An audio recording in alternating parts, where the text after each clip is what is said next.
ভূত কোথা থেকে আসবে? ওরে বাবা রে, তার মানে তোমার মধ্যে অরিন্দমের আত্মা ঢুকে গেছে, তোমাকে ভূতে পেয়েছে। রাম রাম রাম রাম রাম রাম রাম রাম রাম রাম রাম।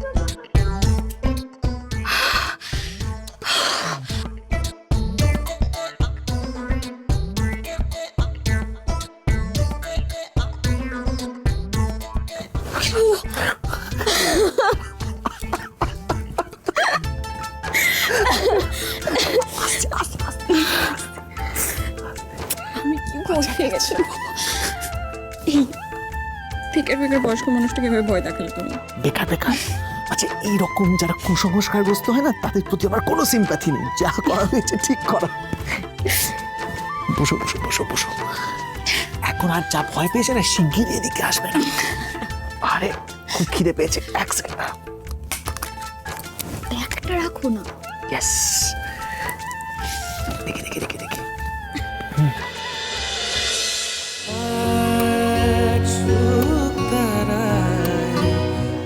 আরে আমায় দিচ্ছ কেন?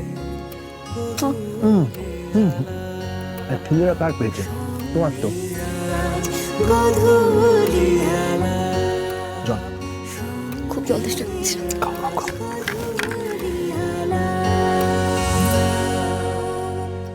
রাম রাম রাম রাম রাম রাম রাম রাম রাম রাম রাম রাম রাম রাম রাম। ভূত! ভূত! কি হয়েছে কানন মাসি? কি হয়েছে কি? ভূত, তুমি কাঁপছো কেন? ভূত! তুমি কি স্বপ্ন দেখেছো? না না না, আমি অরিন্দমের ভূতকে দেখেছি। কানন এত চেঁচাচ্ছ কেন? ও দিদি, দিদি, আমি না অরিন্দমের ভূতকে দেখলাম। তোমাকে তোমাকে ছেড়ে বলছি, তোমার দিদি, আমি অরিন্দমের ভূতকে দেখেছি। কি বলছো? কি নির্বোধের মতো কথা বলছো বলো তো? এত বোকা বোকা কথা না ভালো লাগছে না রাত্রিবেলা শুনতে। অগ্নি মাসির সঙ্গে এইভাবে কথা বলে? তা কিভাবে কথা বলবো? যত রাজ্যের নাটক রাত্রিবেলা। মেজদা ভাই, কানন মাসিও চিৎকার করছে, তুইও চিৎকার করছিস। থাম না, রাত্রে ভালো লাগছে না। কারণ তোমার যখন এত ভয় করছে, তুমি ইলার ঘরে গিয়ে শুয়ে পড়ো। এই মাঝরাতে ভূত ভূত বলে না বাড়ি মাথায় করো না। সিরিয়াসলি আর পারা যাচ্ছে না, এত টেনশন। কেউ আমার কথা বিশ্বাস করছিস না তো? অগ্নিও না, ইলাও না। ও ইলা, ইলা নলক তো জেগে আছে, ওকে ডেকে জিজ্ঞেস কর। তুমি একটু শান্ত হও দিদি, শান্ত। তুমি ভুল দেখেছো। চৈতি, তুমি চলো তো। ওরে আমি সচক্ষে দেখলাম, আর তোরা আমার কথা কেউ বিশ্বাস করছিস না। ও দিদি ভাই, তুমি একটু শান্ত হও, একটু শান্ত হও। তুমি ভুল দেখেছো, হ্যাঁ ভুল দেখেছো, ওই হয় না। হ্যাঁ কানন মাসি, তুমিও তো ঘুমের ঘরে ভুল দেখেছো। ওরে না না, ভূত, অরিন্দমের ভূত দেখেছি। আমাকে মেরে ফেলবে, আমাকে মেরে ফেলবে রে ইলা। দূর বাবা, এই তুমি কি দাঁড়িয়ে নাটক দেখবে নাকি রাত্রিবেলা? চলো তো। কারণ মাসি, কারণ মাসি, ভূত কোথায় দেখেছো? স্টাডিতে? তখন নোলক ছিল ওখানে? তাহলে নলককে তো ডেকে আনলেই হয়, ওকে আমরা জিজ্ঞেস করি। আমি ডেকে আনছি মা, তুমি দাঁড়াও। এই তো নলক। দিদি, আমাকে ডাকতে যাচ্ছিলে? হ্যাঁ। আচ্ছা নলক, কানন বলছে যে ওখানে ভূত দেখেছে, তুমি দেখেছো? ওকে জিজ্ঞেস করুন না, জিজ্ঞেস করুন। ও তো মিথ্যে কথা বলে না, তাই তো? বলো, সত্যি কথা বলো নলক, দেখিনি আমি অরিন্দমের ভূতকে।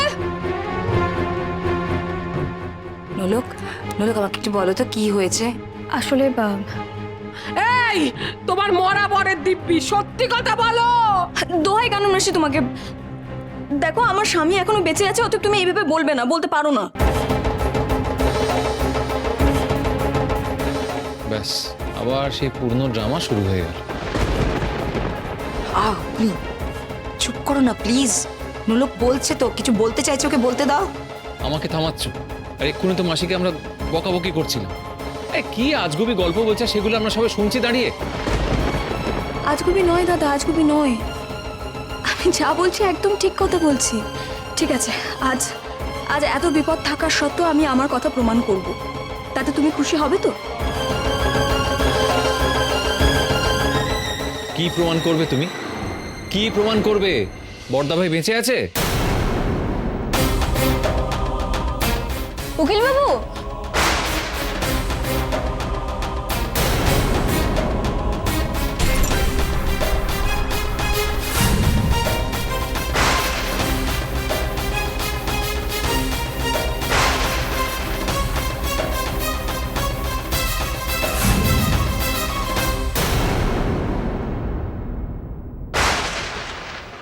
অরিন্দম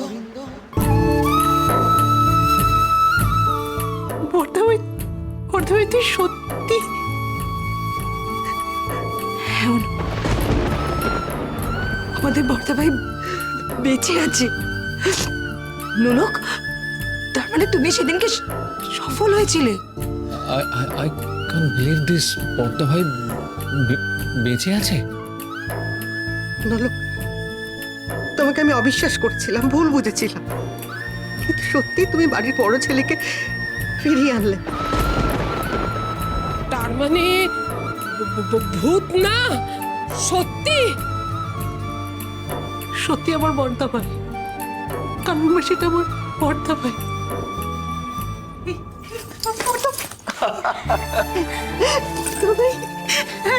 তুই দাঁড়া, আমি একটু মেঘলাকে গিয়ে ডেকে আনি। না না না না, অনু অনু অনু অনু। আমি এক্ষুনি কাউকে কিছু বলা যাবে না। আমি বলছি কেন, আমি সবটা তোদের বলছি। মা মা মা মা মা সরি মা, আমি সরি মা। এমন কতগুলো অবিশ্বাস্য ঘটনা ঘটে গিয়েছিল না, আমার পক্ষে আর উপায় ছিল না। আমি জানি তোমাদের খুব কষ্ট দিয়েছি, খুব টেনশনে ফেলেছি। আমি পুরো ঘটনাটা তোমাদের বলছি। বর্দা ভাই, বলছিলাম যে পুলিশকে তো তাহলে এখনই একবার অগ্নি প্লিজ, এক্ষুনি পুলিশ টুলিশ নয়, তুই আগে পুরো ঘটনাটা শোন, তাহলে বুঝতে পারবি। মা,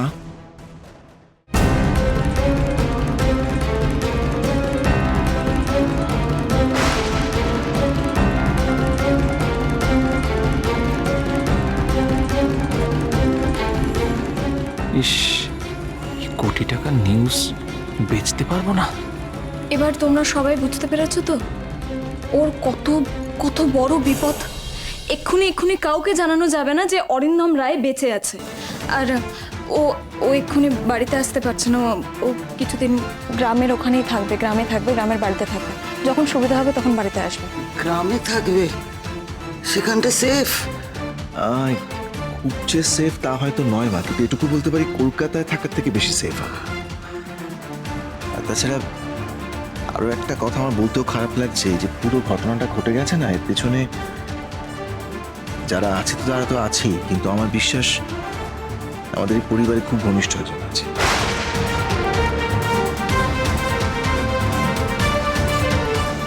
যে বিট্রে করেছে, নানা রকম অন্যায় কাজ করেছে। আমার কাছে কোনো প্রমাণ নেই মুহূর্তে, ফলে আমি নামটা বলতে পারছি না। বর্দা ভাই, জানিস অর্জুন আর মেঘলা না বিয়ের কথা চলছে। অর্জুন ওই কানাডা গেছে ওর বাবা মাকে সেই খবরটা দিতে। হ্যাঁ, তোকে তো বলা হয়নি বল? আমি সব জানি। তুই কি ভাবিস আমি দূরে আছি বলে খবর রাখি না? আরে মেঘলার খবর আমি রাখবো না? দেখ না, আমি বিয়ের সমস্ত অ্যারেঞ্জমেন্ট করে ফেলছি। হ্যাঁ, লুকি করবো, কিন্তু করবো তো বটে। একটা শর্ত আছে। কি? কন্যাদানটা আমায় করতে দিবি তো? বর্দা ভাই, তোরা কি আমার নাম না নিয়েও আমাকে মিন করলি? বর্দা ভাই, আমাকে ধরে ফেলেছিস প্রায়। তুই বেঁচে সেই খবরটা আকাশ কাবরাকে দিলে কারোর বুঝতে বাকি থাকবে না যে আমি বিশ্বাসঘাতক, তাই না? না, আর পথ নেই। তুই ফিরে এসেছিস মানে সব আশা শেষ। কিন্তু আমি তো মরবো না, জেলেও যাব না। যেভাবে হোক বাঁচতেই হবে আমাকে, অ্যাট এনি কস্ট।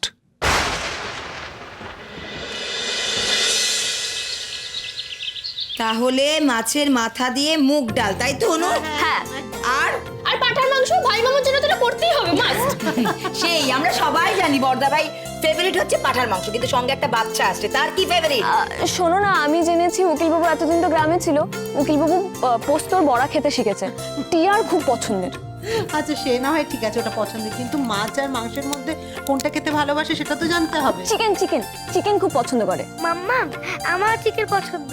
তাহলে আমার টিয়ারে অনেক ভাব হবে না? খুব ভাব হবে।